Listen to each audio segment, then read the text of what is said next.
Women Up Radio, designed to facilitate women's empowerment, improve your career, develop your talents, incorporate your passions, achieve fulfillment and success. Hello, this is Women Up Radio, supporting Empower Women, and today we're talking about personal branding and its impact on women's empowerment. I'm joined in the studio by my guest Miranda Brawn, investment banker, barrister, international public speaker, and multi-award-winning senior business, legal and diversity executive. Miranda is also a social entrepreneur. She's founder and CEO of the Miranda Brawn Diversity Leadership Foundation. She's very experienced in helping individuals and organizations grow their brand by improving their digital footprint with effective marketing and social media. Welcome to the program, Miranda. Thank you very much. It's an absolute pleasure to be here. So, Miranda, tell me about your career.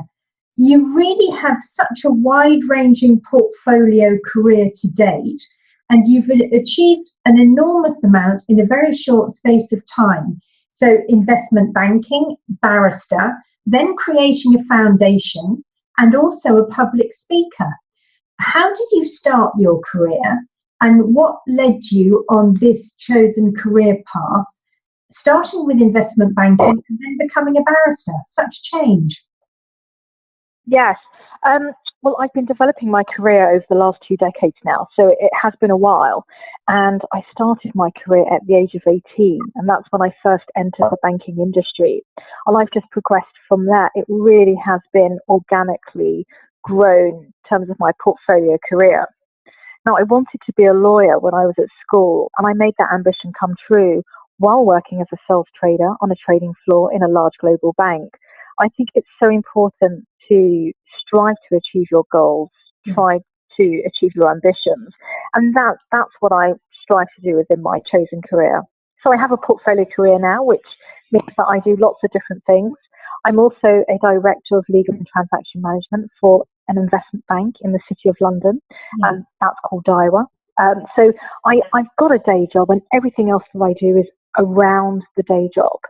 So I've got a very supportive organisation as well, very supportive CEO, which is why I'm able to have time to do things like this to help with the whole cause of women empowerment and diversity.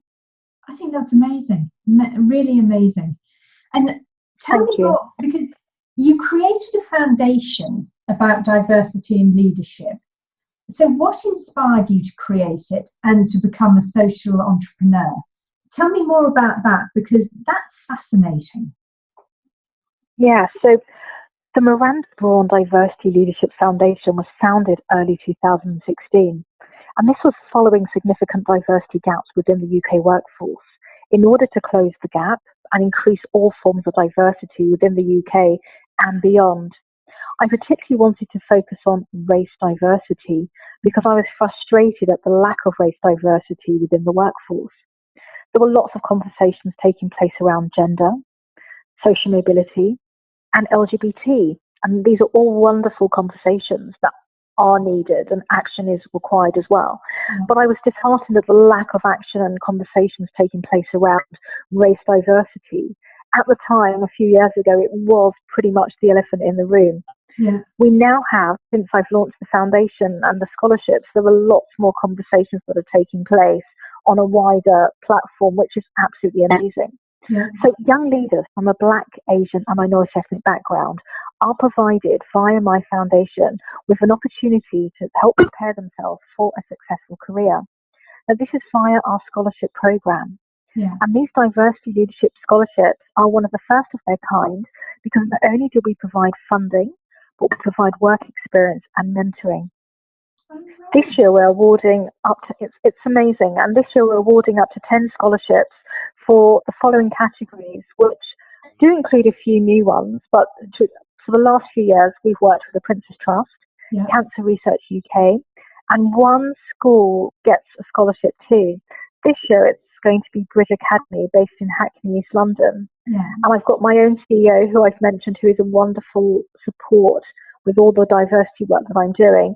And he and I are going to be sponsoring the banking and finance scholarships this year, which is just absolutely amazing. So the scholarships we've got range from law, finance, business and finance, multi-sector, which covers pretty much every single sector you can think of, STEAM, Princess Trust, Lambeth, Cancer Research, Bridge Academy. We always have a bonus one as well, which can cover any sector, and we've got a surprise one coming up as well. So anyone that follows me on social media might have a certain clue with regards to what that surprise one might be, but all that will be revealed over the next few months once the scholarship process goes live. Now, University of Law, well, not really. It'll all come out in the light anyway. The University of Law, they are hosting the third Miranda Brawn Diversity Leadership Annual Lecture, and we're aiming for Saturday, the 27th of October, 2018. Now, they've been a wonderful support as well, and they've sponsored our UK History Making lecture that took place in October 2016, and they sponsor us and support our lectures every single year. This is where we also have distinguished guest speakers, which includes some of the UK's leading diversity champions, and they come, they support their judges. We have keynote speakers, which range from Dame Fiona Wolf, who was an ex-Lord Mayor of London, to Dame Dosling Barrow, who was instrumental for the Race Relations Act in the 1960s. And both of these ladies are patrons of the foundation as well. So it's amazing that the support that we've been getting. The past year or two has resulted in an award win from our very own Prime Minister, Theresa May, and personal praise from Prince Charles with the work that we're doing with the Princess Trust, and global praise from various leaders. So it's wonderful we're getting that support. It's wonderful we're getting sponsorship. We're always on the lookout for more sponsorship and partnerships and collaborations, because I think in order for us to really close the diversity gap, we've all got to work together and see, because we're also stronger together. So it's so important to see what can we be doing to help close the gap together. And a focus on diversity and leadership can be transformative and help to increase race and other forms of diversity across many sectors. And as a leader in the business and legal field, I have a front row seat to the huge opportunity that does exist today. And that's why I felt it was so important for me to continue to inspire and empower our future leaders to know that they can win without compromising who they are at their core, while providing some success tips along the way. They're also next generation diversity leaders. So we are encouraging them to help us close the gap and not just rely on us, the people that are in the system at work, to help close the gap for them, but they can actually start to make some impacts while they're at school and while they're at university. I think everyone has a role to play in making this a reality. We must walk the talk and encourage everyone to help with diversity at every single level. Every day, this is important, especially for our next generation of leaders. And so your foundation, it covers the whole of the UK? It covers the whole of the UK. It's not just London based, and we cover every single sector. Wonderful. So do you see a change happening for women now in the sectors of investment banking and in law? Because I know you've mentioned those sectors, and obviously your experience is in that as well. And for a long time, they've been very traditional, male-oriented sectors, but they seem to be opening up far more these days. Am I right, or am I barking up the wrong tree? What progress have you seen? Well, there has been change. I mean, I've been in the industry for over 20 years now, starting when I was 18 years old. So there has been change, and more women and men are speaking up about the inequalities that are still apparent, unfortunately, within the workplace. And it is so important for us to have our allies.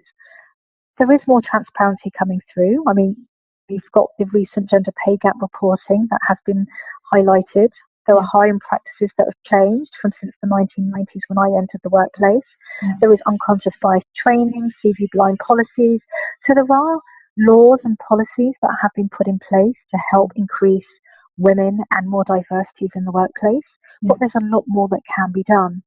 And I think the true scale of the gender pay gap at some of the UK's largest companies, it has been revealed. And any company over 250 employees have had to report their gender pay gap. Many firms have already revealed startling differences between what they pay men and women, with gaps far higher than the UK average of 18.4%. So that's the UK average, but you've mentioned investment banking and in law, and I have a few statistics here that have been revealed over the last month or two. And when we're looking at financial services firms, there are large gaps between men and women's pay. If you look at HSBC, they've published their pay gap, which is standing at 59%. Really? Barclays Bank is at, that is huge. Barclays Bank is at 48%. There are big accountancy. There are big accountancy and consultancy firms that have pledged to do more to recruit women in top positions. And they've also revealed similar figures.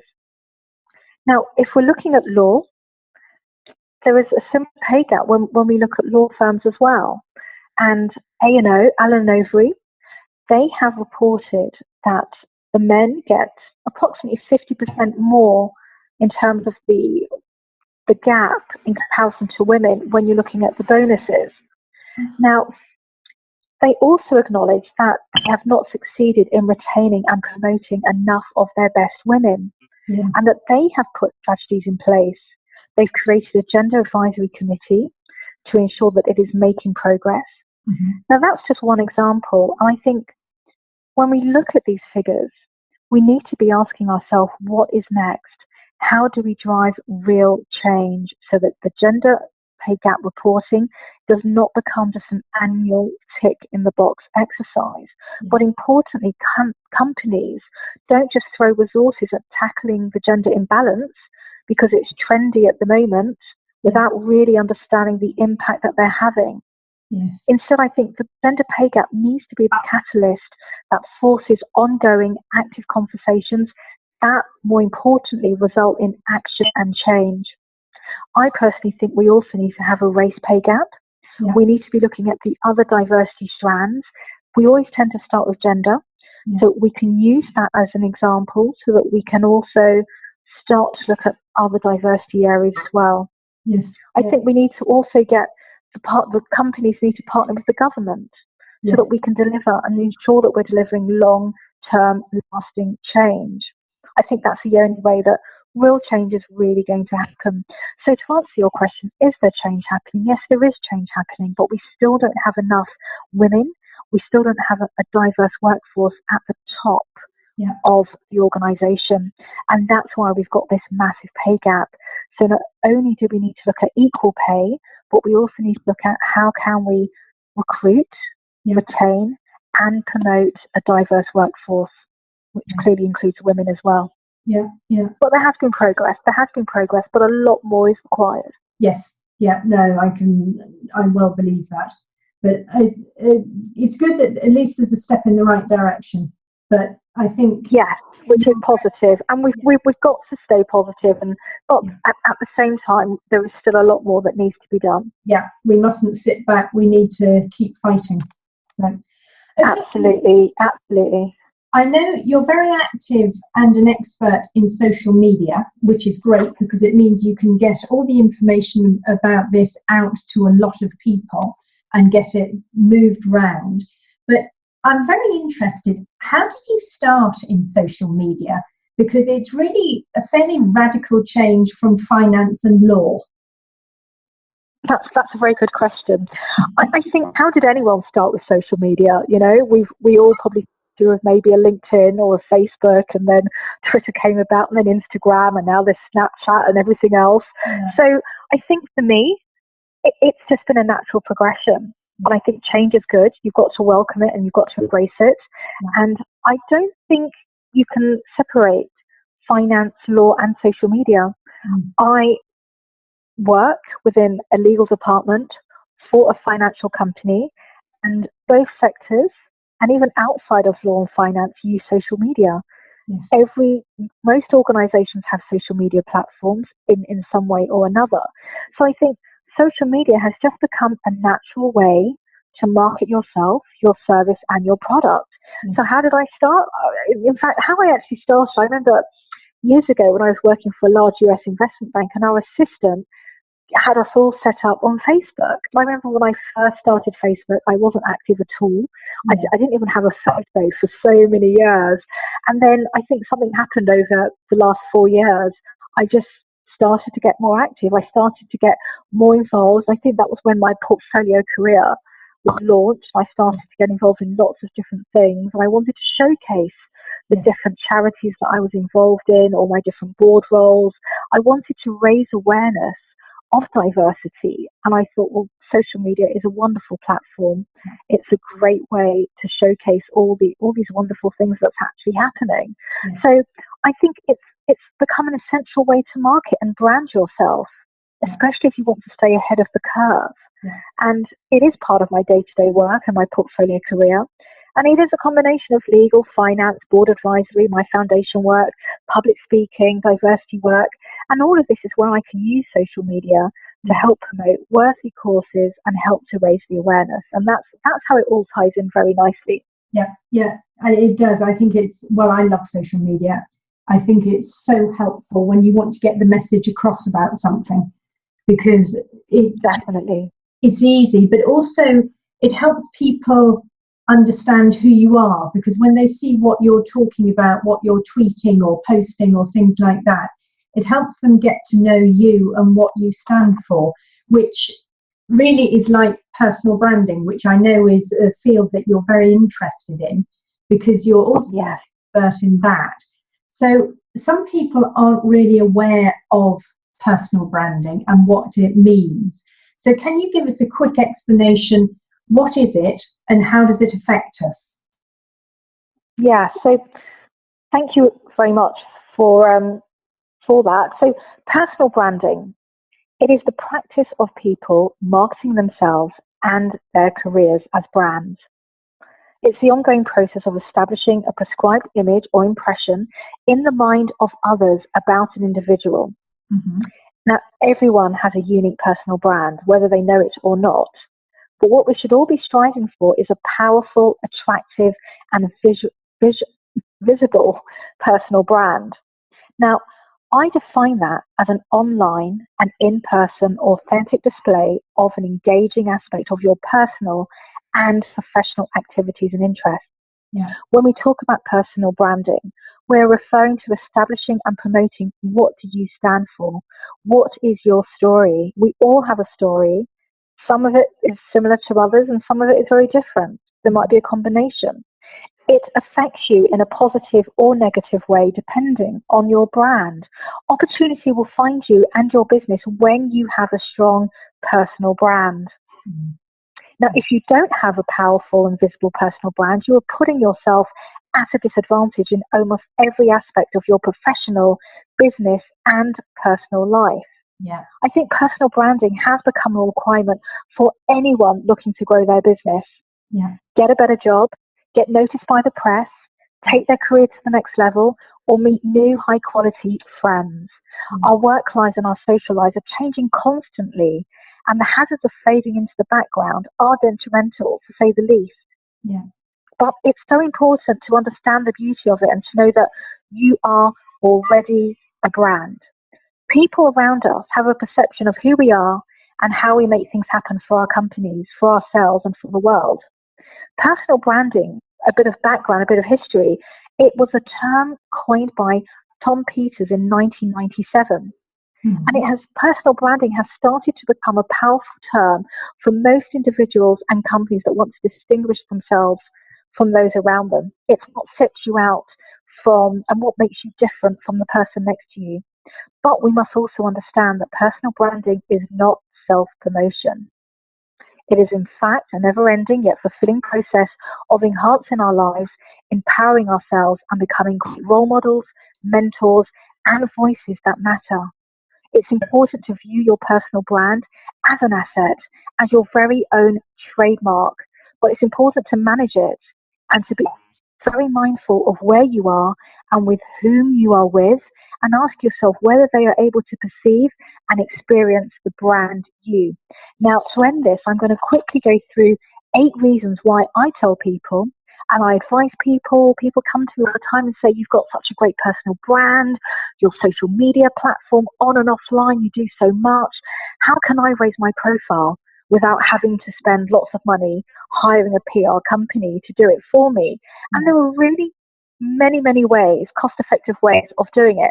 Some of them are, and some of the benefits in terms of personal branding, in order for you to be successful today, is that number one, when you have a good personal brand, the opportunity will find you.